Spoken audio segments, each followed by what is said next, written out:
Now recognizing the District 1 Teacher of the Year. My name is Rad Bolt. I'm the Director of Bands at George Jenkins High School. Let's start at the beginning of part 3. Here we go. 1, 2.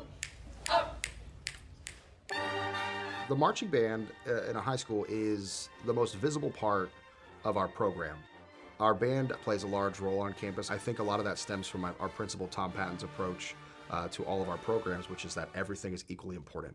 But something I actually was talking to my students about recently was one of my biggest joys with doing what I do and teaching music is this is something that I can get better at for the rest of my life. Every day for the rest of my life, I can get better at this. Follow through.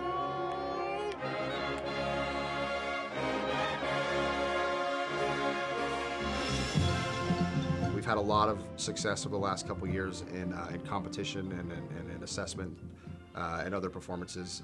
Just this past year, we had traveled to Washington, D.C. to perform in the National Cherry Blossom Festival Parade, which was a tremendous national experience for our program. When I see people who are really pouring everything they have into something, it inspires me.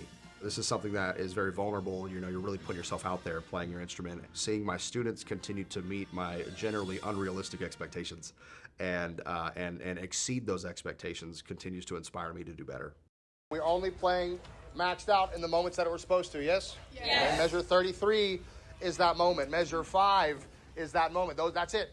Just those 2 spots, yes?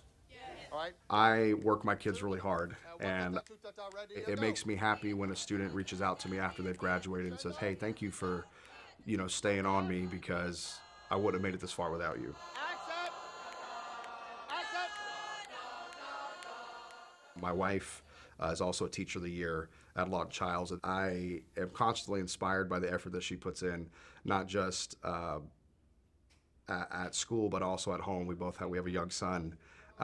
And so the work never stops, and that she continues to excel the way that she is makes me want to strive to be better, both at work and at home. My biggest advice, I think, for most teachers would be to remember why you're sitting here in the first place, and remember those great teachers that caused you to want to pursue this in the first place. That's something I always carry close to my heart. And right in the front of my head is the great teachers that I've had. Because if it wasn't for them, you wouldn't be here. And for so many of your students, if it wasn't for you, they wouldn't be here either. And don't forget how important the work that we're doing is. Because this is your opportunity to touch the future. And I don't think there's a greater honor than that.